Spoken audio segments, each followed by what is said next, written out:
Robert of Gloucester, recognised for his bravery and commitment to the defence of justice.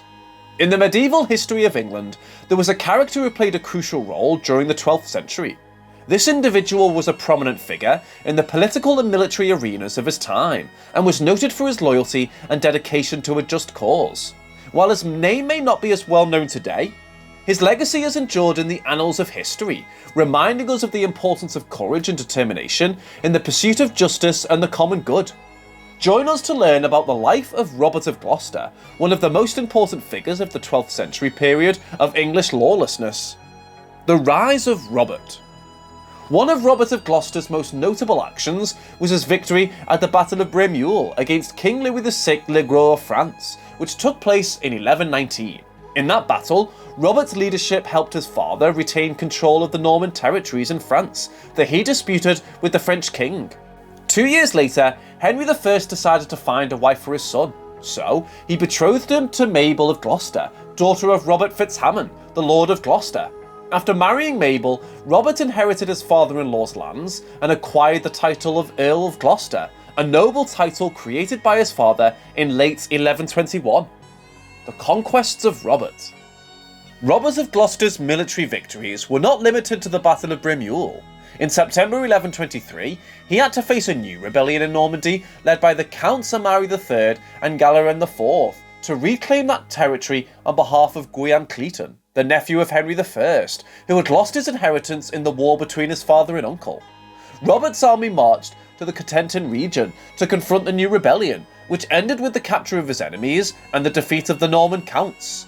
After that victory, he began a campaign in the west of his Welsh lordship of Glamorgan to seize more territory. As a result of his military victories in that territory, he created the Manor of Neath, where he built a castle. Subsequently, his father commissioned him to keep his uncle Robert Courteheuse prisoner, in order to control the latter's supporters and his nephew Guillaume. The death of the king. There are two versions of his position on the succession after learning of his father's death on January 1st, 1135. According to Gesta Stefani, a contemporary chronicle of Stephen's reign, Robert disregarded the oath of allegiance he had sworn to Matilda in previous years and wanted to claim the throne for himself, even though he was a bastard. In another version, he states that he decided to support his cousin Theobald II in exchange for certain territorial concessions. However, after learning that his cousin had been crowned King of England while he was abroad, he decided to go to Oxford and recognise Stephen as king in exchange for letting him keep the territorial and title concessions acquired during his father's rule. In exchange for his loyalty to Stephen, Robert of Gloucester stopped the Welsh rebellion of 1136 and 1137 after making important territorial concessions. Robert's betrayal. Although betrayals in wartime are common, the reasons that led Robert to betray Stephen are peculiar. Robert's betrayal was not due to greed or hatred, but rather to envy and fear. On the one hand, Stephen began to give concessions to Robert II of Beaumont and Galerin IV, one of Henry I's former enemies, diminishing Robert's status at court. On the other hand, William of Ypres, one of the king's hired mercenary leaders, began to quarrel with the Normans, leading Robert to fear that his conflicting allies might try to assassinate him. After the Normans and the Flemish mercenaries from Ypres ended up unleashing a bloodbath in 1137, Robert decided to honour the oath he had sworn to Matilda and switched to her side, because he believed he had a better chance of winning the war. His campaigns for Matilda. After joining his troops with those of Godfrey of Anjou, Matilda's husband, to take control of Normandy, Robert of Gloucester found himself outnumbered by Galerin IV of Meulan, leader of the Royal Army of Normandy. In September 1139, he decided to challenge the king directly on his territory and left with Matilda for Arundel. After leaving the queen in a safe place, Robert becomes the main commander of Matilda's forces. It is thanks to his diplomatic skills that he manages to win for his cause the support of several aristocrats in the southwest of England. 3 months later, he took revenge on Galeran IV by sacking Worcester, a city that was under the control of the Meulan family. In 1141, Robert set out on a mission to rescue his son-in-law Ranulph of Guernon, who was being besieged by King Stephen at Lincoln Castle. The rescue ended in a bloody battle that pitted 1,250 soldiers from Stephen's side against a force of 1,000 soldiers from Gloucester's side. To this day, it is unknown how many died defending the king. However, it is known that the battle ended after William Cahamnes, one of Gloucester's champions, captured the king, forcing his troops to surrender.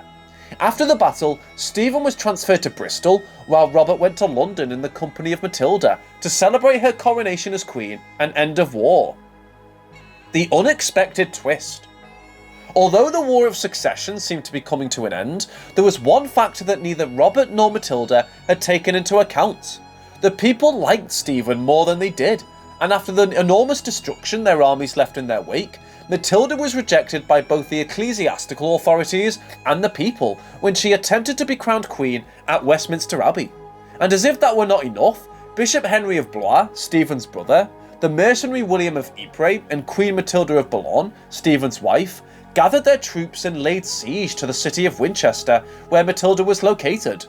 After cutting off supplies, Queen Matilda succeeded in getting the town's defenders to surrender, forcing Matilda to escape. To cover her retreat, Robert stayed behind and ended up being captured by the Queen's forces, who agreed to exchange him for a husband. This situation was a great setback for Matilda. If she left her half-brother in enemy hands, she would lose many of the alliances he had made on her behalf. But if she handed over her cousin, the war would restart. Faced with the uncertainty of not being able to win the war without the help of her half-brother, Matilda decided to hand over Stephen in November 1141. The fall of Robert. After several years of fighting, plundering and murder in both England and Normandy, Robert is attacked by a fever of an unknown disease and dies in Bristol on October 31st, 1147.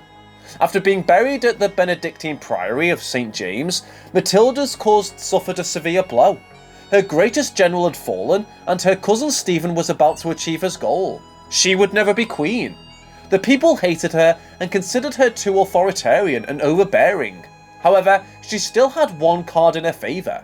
If she could not seize the throne, she still had Henry II, her obscure firstborn, who was growing up and was willing to fight to the death to seize the throne. Stephen, she was not going to know peace. She would make sure of it.